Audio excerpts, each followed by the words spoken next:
Hello అండి, ఎలా ఉన్నారు? అందరూ బాగున్నారా? వెల్కమ్ టు అవర్ ఛానల్ అమ్మ ఇంటి వంట. ముందుగా ఎవరైనా కొత్త వాళ్ళు మన ఛానల్ చూస్తున్నట్లయితే సబ్స్క్రైబ్ చేసుకోండి.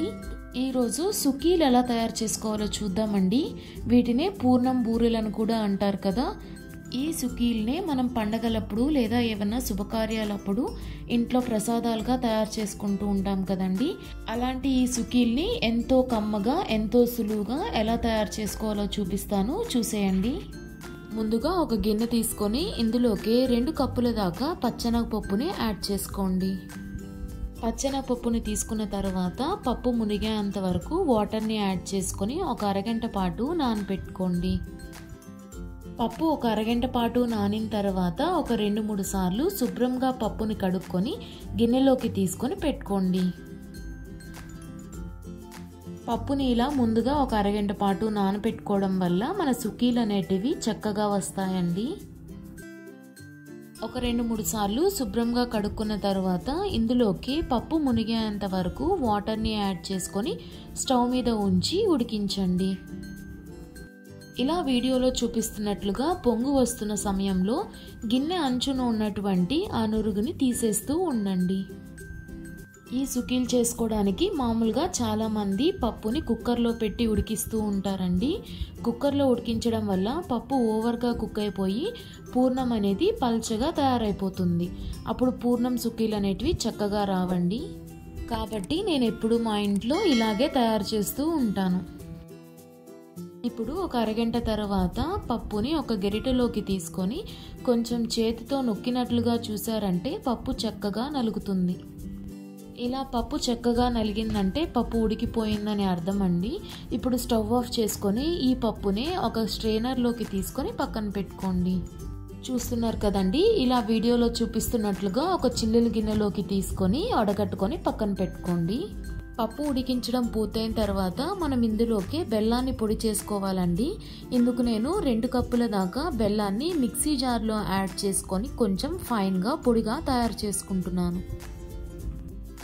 చూస్తున్నారు కదండి, ఇలా వీడియోలో చూపిస్తున్నట్లుగా బెల్లాన్ని మనం కొంచెం స్మూత్గా గ్రైండ్ చేసుకొని తీసుకున్నామంటే కలుపుకోవడానికి ఈజీగా ఉంటుంది. బెల్లం మిక్సీ పట్టుకోవడం పూర్తయిన తర్వాత ఈ బెల్లాన్ని ఒక గిన్నెలోకి తీసుకొని పక్కన పెట్టుకోండి. ఇప్పుడు అదే మిక్సీ జార్లోకి ఒక 1/2 కప్ దాకా ఎండు కొబ్బరిని తీసుకొని సన్న ముక్కలుగా తరిగి మిక్సీ పట్టుకోండి. చూస్తున్నారు కదండి, ఇలా వీడియోలో చూపిస్తున్నట్లుగా ఫైన్గా మిక్సీ పట్టుకొని తీసుకోండి. ఇప్పుడు ఇందులోకి ఒక 3-4 యాలక్కాయలను తీసుకొని మిక్సీ పట్టుకోండి. కొబ్బరి మిక్సీ పట్టడం పూర్తయిన తర్వాత మనం ఉడికించి పక్కన పెట్టుకున్నటువంటి పచ్చెనగపప్పును కూడా మిక్సీ జార్లోకి యాడ్ చేసుకొని మిక్సీ పట్టుకోండి. ఇప్పుడు ఇలా మిక్సీ పట్టుకున్నటువంటి కొబ్బరి అలాగే పచ్చెనగపప్పు మిశ్రమాన్ని ఒక గిన్నెలోకి వేసుకొని 2 కలిసేటట్లుగా బాగా కలుపుకోండి. ఇప్పుడు ఇంకొక గిన్నె తీసుకొని మనం మిక్సీ పట్టి పెట్టుకున్నటువంటి బెల్లాన్ని కూడా యాడ్ చేసుకొని ఇందులోకి కొంచెం కొంచెంగా మనం మిక్సీ పట్టుకొని కలిపి పెట్టుకున్నటువంటి కొబ్బరి అలాగే పచ్చెనగపప్పు మిశ్రమాన్ని యాడ్ చేసుకుంటూ కలుపుకోండి. ఈ సుకీలు చేసుకోవడానికి మనం తీసుకున్నటువంటి 2 కప్పుల బెల్లం అనేది కరెక్ట్గా సరిపోతుందండి. ఇంకేమన్నా కొంచెం స్వీట్ ఎక్కువ తినేవారైతే ఒక 1/2 కప్ బెల్లాన్ని ఎక్స్ట్రా తీసుకోవచ్చు. ఇప్పుడు మనం యాడ్ చేసుకున్నటువంటి బెల్లం కొబ్బరి అలాగే పచ్చెనగపప్పు మిశ్రమం మొత్తం బాగా కలిసేటట్లుగా కలుపుకోండి. ఇవన్నీ చక్కగా కలిసిన తర్వాత ఇలా వీడియోలో చూపిస్తున్నట్లుగా లడ్డు ముద్ద చేసుకునేటట్లు ఆ కన్సిస్టెన్సీలోకి వస్తుందండి. చూస్తున్నారు కదా, ఇలా వీడియోలో చూపిస్తున్నట్లుగా చిన్న చిన్న లడ్డు ముద్దలు చేసుకొని ఒక ప్లేట్లోకి తీసుకొని పక్కన పెట్టుకోండి. ఒకవేళ మీరు ప్రెషర్ కుక్కర్లో ఉడికించుకున్నట్లయితే ఈ పిండిని ఒక 5-10 నిమిషాల పాటు స్టవ్ మీద ఉంచి చిక్కగా చేసుకోవాలండి. ఇలా వీడియోలో చూపిస్తున్నట్లుగా కొంచెం పిండిని చేతిలోకి తీసుకొని మీకు కావాల్సినన్ని లడ్డు ముద్దల్ని చేసుకొని ఒక ప్లేట్లోకి తీసుకొని పక్కన పెట్టుకోండి. చూస్తున్నారు కదండి, నేను ఇక్కడ దాదాపుగా 15 లడ్డు ముద్దల్ని చేసుకొని పక్కన పెట్టుకున్నాను. ఇప్పుడు ఇలా మిగిలినటువంటి ఈ పిండిని ఫ్రిడ్జ్లో పెట్టుకున్నారంటే ఎప్పుడు కావాలంటే అప్పుడు ఇన్స్టాంట్గా సుకీల్ని వేసుకోవచ్చు. ఇప్పుడు మనం సుకీలు వేసుకోవడానికి పిండిని తయారు చేసుకుందామండి. ఇక్కడ నేను 1.5 కప్ దాకా దోశ పిండిని తీసుకున్నానండి. ఇందులోకి ఒక 1/2 కప్ మైదా పిండిని కూడా యాడ్ చేసుకొని మొత్తం బాగా కలిసేటట్లుగా కలుపుకోండి. ఈ ఇప్పుడు ఇందులోకి ఒక పావు టేబుల్ స్పూన్ సాల్ట్ అలాగే పావు table spoon baking soda add చేసుకొని మొత్తం ఒకసారి కలిసేటట్లుగా కలుపుకోండి. బేకింగ్ సోడా వేసుకోకపోతే సుకీలు చల్లారిన తర్వాత గట్టిగా అయిపోతాయండి.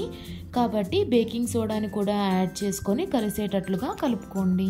చూస్తున్నారు కదండి, పిండి కన్సిస్టెన్సీ అనేది ఇలా వీడియోలో చూపిస్తున్నట్లుగా దోశ పిండి కన్నా కొంచెం చిక్కగా ఉండాలి.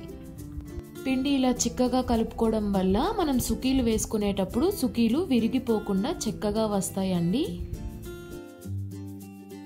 బ్యాటర్ని కలుపుకోవడం పూర్తయిన తర్వాత ఇందులోకి మనం తయారు చేసుకున్నటువంటి లడ్డు ముద్దల్ని యాడ్ చేసుకొని బ్యాటర్ మొత్తం లడ్డు ముద్దలకి బాగా కోట్ అయ్యేటట్లుగా డిప్ చేసుకొని వీటిని ఒకదాని తర్వాత ఒకటిగా హీట్ అయినటువంటి ఆయిల్లోకి యాడ్ చేసుకోండి.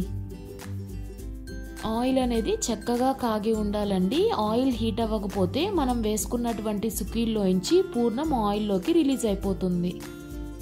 ఇలా పూర్ణం బూరెల్ని ఒకదాని తర్వాత ఒకటిగా ఆయిల్లో వేసుకొని వీటిని కదపకుండా ఒక 5-10 నిమిషాల పాటు వేగనివ్వండి. బూరెల్ని వేసిన వెంటనే కదిపారంటే బూరెలు విరిగిపోయి పూర్ణం అనేది ఆయిల్లోకి రిలీజ్ అయిపోతుందండి. బూరెలు అనేవి ఇలా వీడియోలో చూపిస్తున్నట్లుగా చక్కగా బంగారు వర్ణంలోకి మారిన తర్వాత ఒక గరిటె తీసుకొని ఆయిల్లోంచి సపరేట్ చేసి ఒక టిష్యూ ఉన్న ప్లేట్లోకి తీసుకొని పక్కన పెట్టుకోండి. ఇదే విధంగా మీరు తయారు చేసుకున్నటువంటి మిగిలినటువంటి లడ్డూలను కూడా పిండిలో డిప్ చేసుకొని ఆయిల్లో చిన్నగా ఒకదాని తర్వాత ఒకటిగా వదులుతూ వేయించుకొని ఒక ప్లేట్లోకి తీసుకొని పక్కన పెట్టుకోండి. అంతే అండి, చూస్తున్నారు కదా, ఎంతో సింపుల్గా కమ్మనైనటువంటి పూర్ణం బూరెలు తయారైపోయాయి. ఇలా నేను చెప్పినటువంటి ప్రాసెస్లో మీరు కూడా ఒకసారి బూరెల్ని తయారు చేసుకొని ఎలా వచ్చాయో మీ కమెంట్స్ని నాతో షేర్ చేసుకోండి. ఈ వీడియో నచ్చితే లైక్ చేయండి.